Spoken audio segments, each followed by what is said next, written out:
Welcome. It's the Wayne Carlen Show. Now you know this is Carlen coming from the Gulf Coast down here in Texas. We're not coronavirus free, but we're on the way to getting there. That's my hope and that's my prayer. Yeah, I hope it's the same for you. And we got Wayne on the West Coast. What's up, people? Good to see you.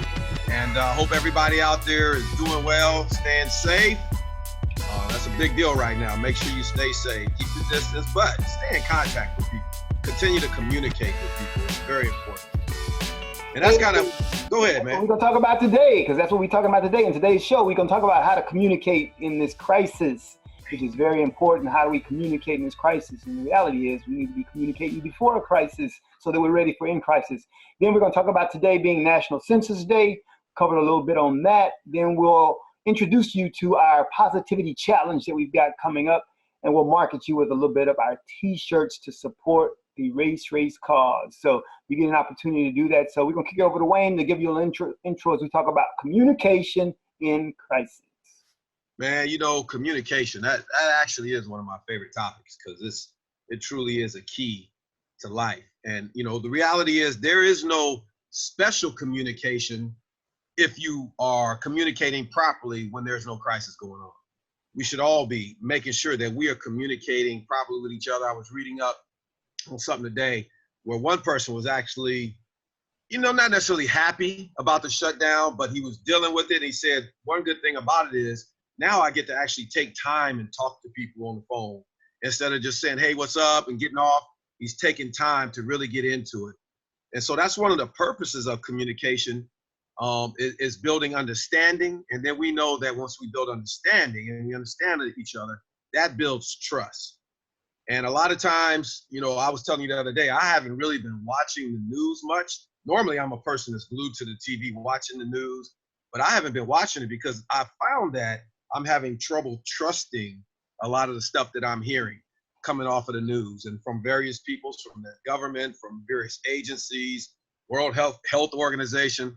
So, you know, it's very important that when we communicate with people, that we take time to understand what they're saying. And then we know that if we do that, it is definitely going to build trust, you know, in our family, people, our neighbors, everywhere we go. So continue to work on that, everybody. That's one thing that me personally that I'm going to work on during this time. All right, so then let's talk about that then. We'll talk about how does communication happen on the routine, day-to-day, the normal, regular conversations that people have with each other. And I think one of the key things is about that word. I think for people to understand is that communication is, in fact, a dialogue. And it's not the opposite of that, which would be a monologue, you know? And often when we get we start speaking and we get emotions involved, we start speaking, and we're really not trying to tune into what the other person is saying, and not even just what they're saying, but also what they're hearing from us. Because I think if we spend a lot of time understanding that they're hearing something from us that we're not trying to communicate, then we would understand the importance of dialogue, because I want some feedback from them on what I'm actually saying. But sometimes we get so into just what we're saying that we don't even think about, are they receiving the words that I'm saying? And so that's very important. And if we really are concerned about whether or not they're receiving, then we'll start thinking about that. And so that's the importance of communication. So one of the things we do at Erase Race, we have rules for dialogue, and it covers some of those things. And so we have these 5 rules. And so we'll step through them and try to give you some practical today. So Wayne, tell them what our rule number 1 is. Yeah, rule number 1, and I'll talk about it in a second because it's something I can really relate to, is disarm. Okay, and I got rule number 2, humanize, and we'll cover that later. Rule number 3 is permit. Rule number 4 is clarify. And then rule number 5 is simply talk. And so what's important about that, so these are our rules. You notice how far down the list you get before you actually have the actual discussion. Now, yeah, there's a lot of communication of information that happens in rule 1, 2, 3, and 4. But all that is the work that needs to be done before you get to rule number 5, where you actually have the dialogue about the subject matter. And so if you don't prep the conversation in advance before you get to the dialogue, about the subject matter, then you're probably going to be arguing about something that is totally unrelated to the subject matter that you want to discuss. And so it's very important that we understand that in order to have good communication doesn't happen automatically. usually we start because we don't have a sense of trust with people, and we don't know people, and we don't know how people communicate. We don't know what they're really saying. And so until all that stuff is laid out, then you're probably going to miscommunicate with other people. And it leaves open the opportunity for those miscommunications to turn very bad. And, and then you get ill feelings, and it's just not a good thing. So what we're going to do is we're going to step through and give you an example of how this works. And so turn it over to you, Wayne, and talk about that, and we'll get into our role play here. Yeah, before we do that, I want to go back to something you said when you were talking about dialogue and monologue. It's one of the issues that my wife and I have had, over the years, and a lot of it goes back to how we were raised. She was kind of like you, in a big family, bunch of kids. Told me stories about sitting around the table and they're fighting for food and who gets to talk and all of that. That's you, right? Yeah. So, when I was born, my parents were in their 40s. My siblings had already moved out the house. They were on their own. So I got a chance when I was speaking, my parents could actually hear me, and they would, I was used to one person talking at a time as opposed to her. So we would have conversations, and I'd get maybe a third in what I was going to say, and she'd interrupt me. And, there'd be a time where I just looked, but I got to a point where I was like, wait a minute, don't just cut me off. I'm not done yet.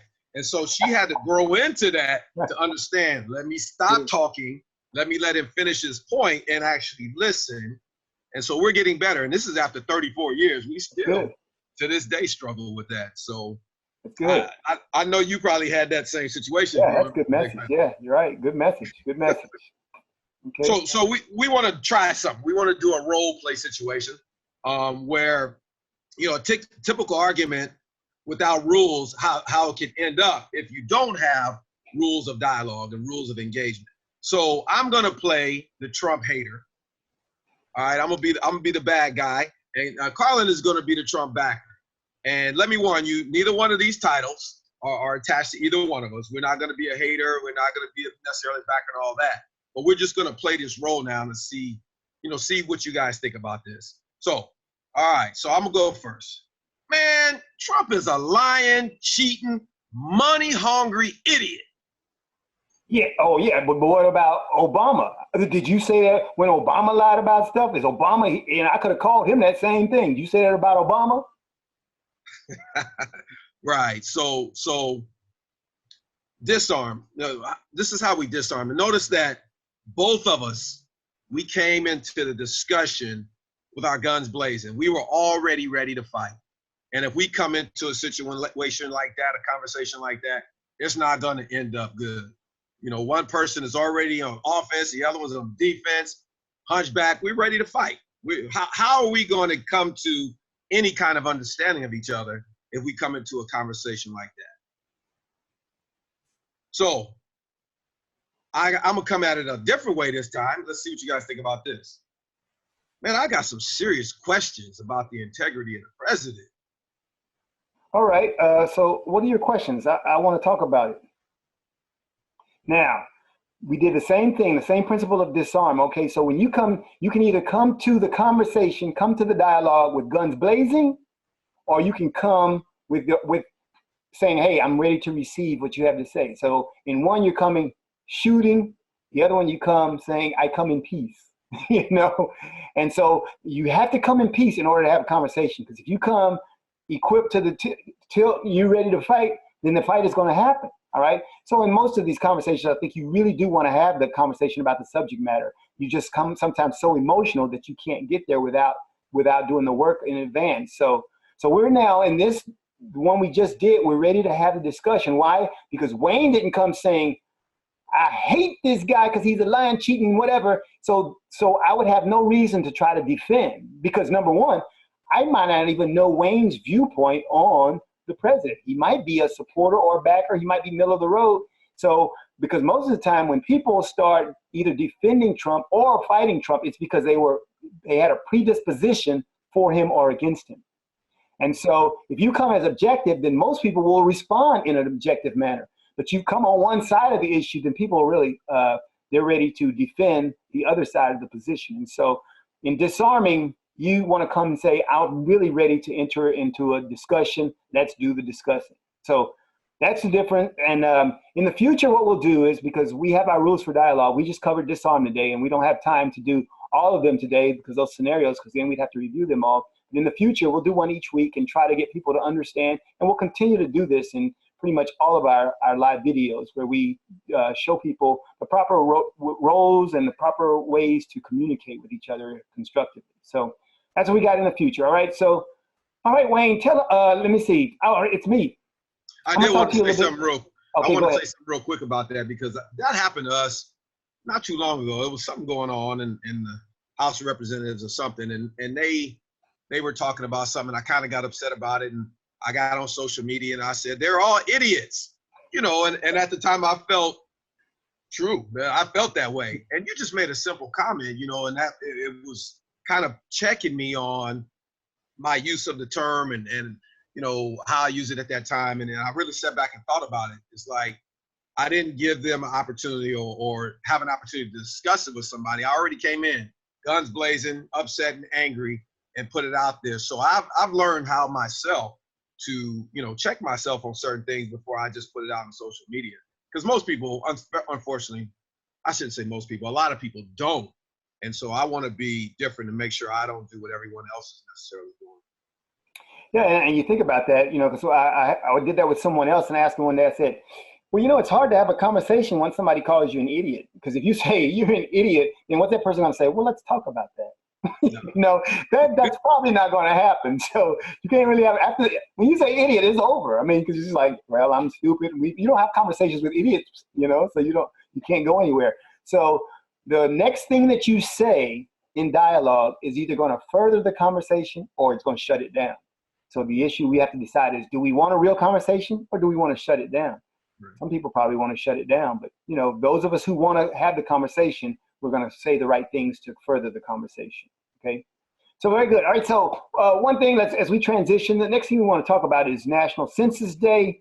Today is National Census Day. And what does that mean? Every 10 years, the Census Bureau counts every person in the U.S. And when you respond to the census, you tell the Bureau where you live. And April 1st is that day. So today, being April 1st, is the day that marks National Census Day. They will ask you on your questionnaire, and I know because I filled it out, they'll ask you how many people are in your house today. And I want to show you on my presentation here, all right, what I put after I filled out my census. And so my census form eventually got to looking something like this, but of course I didn't write in the other things that I put here. I created this so that I could show you what the census looked like. If you look at this, you'll notice I checked every box. Those boxes are usually meant for only one check, but I checked white, I checked Black African American, I checked American Indian, Chinese, Filipino, Asian, Indian, Vietnamese, Korean, Japanese, other Asian. I checked all of them. And then even down at the bottom, I checked some other race, and I wrote in human. But look at the top here again. This has really kind of frustrated me as being the race guy, because they identify, when they ask up top, select one or more and enter the origins. Hispanic origins are not races. None of these things are races. None of them are. And you're gonna act like you're really scientific, and we're gonna make sure we inform them properly. By the way, Hispanic origins are not races. None of them. And then they've got black and white, and that's where I went. And they don't put any disclaimer on white people and black people. They could have said neither are white and black people racist. And then what really got my blood boiling was they have white, and then they have, for example, German, Irish, English, Egyptian. Africans are now white. Egyptians are white. I'm like, you got to be kidding me. How ridiculous is that? And so that's why when I came in and said, we humans have made a mess of ourselves. This is just ridiculous. It really is crazy. And these are the kind of contradictions you have when you have a concept that is illogically rooted, illogically founded and grounded, and makes no scientific or biological, and for that matter, even sociological sense. Yeah, we created it as a social construct, but all social constructs are not created equally, and this one is insane. So we must erase race, okay? So where does the person who considers himself Hispanic, where do they go on this chart? I think it was up. I think it was up above, and I think I could probably cut that out because I think it was there was another one up above. Oh, okay. So they did have one up there. Yeah, this is amazing. Yeah, it's really crazy. It just doesn't make sense. Doesn't make sense. Okay. All right. So let me go back to, here we go. And got to see where we are on the script. Oh, the positivity challenge. Let me see. Okay. Yeah, let's talk about the positivity challenge. All right. I had this idea that really that, you know how everybody puts out on Facebook and some of the other social media sites, they say, hey, if you do this and forward it to your 15 or 20 of your friends, and they do these challenges that go on. I thought about, what if we did a positivity challenge that required nothing of you other than not to be negative, not to be negative, because that's the thing. So much of the negative that's out there is because people are responding, like we did in the rules for dialogue today. People are responding to the negative in a very negative fashion. But sometimes positive is just not being negative. We can change the atmosphere that way. And so in keeping with our positivity challenge, which we are going to begin to push out and continue to talk to you about, you have to do nothing. The only thing that we ask you not to do is endorse negative, because there's a lot of endorsement of the negative that happens on Facebook. There's a lot of response that happens to the negative. And we're saying, don't even respond to the negative. Let's become very positive people. And so when someone says something positive, yeah, endorse that, support that, like that, forward that, share that. But when it's not, let's just not exacerbate it. Let's not make it worse. Let's not pour gasoline on the fire. Let's ignore that. All right. And so this is our positivity challenge, and we're going to continue to push this out to everybody and say, hey, let's be positive, And when you do something that is positive, we're going to start saying, hey, a positive post alert. We'll put it out a PPA, positive post alert, because saying this is something positive, you want to read it because it's going to encourage your day, because everybody needs to be more encouraged. I mean, we're in a situation now where people are hearing about death, dying, sickness, illness all the time. That's happening all the time. So for people to look up and say, someone's sending out a positive post, I really need that. I need something encouraging. I need something that's going to make me look up, not down. I need that in my life. And I think that we can kind of change the trend in the country. And so that's what we want to do. Positivity challenge. Look for more details on it. We've got it coming up soon. Okay? Yeah, I love, here at my school, my dojo, I don't allow my students to say anything negative. They'll say things like, so simple, it's all in our dialogue. Say something like, oh, you're killing me, sir. Oh my God, kid. And so as soon as I say, nope, you can't say that, making you a lie. So it takes time, because they're all used to saying little comments like that, if we all are. But over a period of time, they start saying positive things. This is feeling great. This is stuff the Marine Corps has been doing for years, I'm sure, But just getting my students to acknowledge that everything that comes out of their mouth is important. Don't let negativity come out of your mouth, because it goes out into that atmosphere and that climate. It creates that negative climate around you. But if you start believing the other thing and you start speaking it, that's what we want to create. That's the change in the climate that we're looking for. That's right. Yeah, really, really good. Good stuff. All right. And so, hey, we want to end our show with a little positivity. And the positivity comes in the form of what you can do to support the Erase Race cause. We've got T-shirts out there, and we've got a $1 campaign. Our objective is to get everybody in the country to give $1, because, hey, think about it. People are going through some very stressful times, and people have been complaining about some pastors getting on their live streams and asking for people to make sure you remember to give your money. And so everybody understands that people have to continue to exist. And so you want to make sure people are supported. And so for Erase Race, we're not asking you to go out and say, give us $100 when you're not sure if you're going to be working next week, or somebody could have lost their job and things like that. But we are saying $1 goes a long way. And so we get this $1 campaign. And for those who would like to help us in other ways, you can, in fact, go out, buy a T-shirt, market it, because regardless of everything else, that T-shirt is going to last forever, and it's going to be good to talk in a very positive manner about who we are as one. Well, you'll then be able to reflect back on this time of chaos and coronavirus and say, but we came together, we were one. And this is what Erase Race was doing prior to coronavirus. This is the movement of Erase Race 24/7, period. We talk unity, we talk oneness, we talk about considering your fellow man, fellow woman, fellow child, fellow everybody. We talk about that unity, period. So think about that. And you see we got some good stuff here. And so I'll just kind of profile some of the shirts we got here. As you look there, I've got that one on saying black, white, yellow, red, brown, human, which supports what I did on the census. So you see I'm very consistent in that, really preaching that message. We got the big one shirts. And I got a lot of guys who are asking me, because I had the only one shirt for a while. That's the red one there in the middle. And that's a female version of them. We got a male version. And I had the only one. And a lot of guys kept saying, no, that's the one I want. So they can now go out. You can purchase that. And so we got some tank tops. And, of course, hoodies of all different colors. And you can actually see that we've got a one diagram on the back of those shirts as well. So that stuff you can get. And I think we've actually got some you see another shirt. We got a new one. This is a new design, latest one we got out there, because everybody needs some hope. So we got the hope shirts advertising the American Unity Movement, our one in the middle there. So that's our latest design. So you can get that. And then if you want to just go back to one of our oldie but goodies, you know, then we got the blue regular one, Erase Race the American Unity Movement shirt there. So that's what we're advertising. You can get one today. Go out to our website and you can click on the link to our store, the Erase Race store, and you'll see all that out there for you. And in addition to that, a lot of other things. We got phone cases, mugs, and things like that. And so you can get those now. You know, matter of fact, I'm one of the guys. I'm going to be buying a lot of that stuff for myself or whatever. So because I'm marketing everywhere I go, just like I did on the census, I'm telling people we are, in fact, one race, the human race. Okay.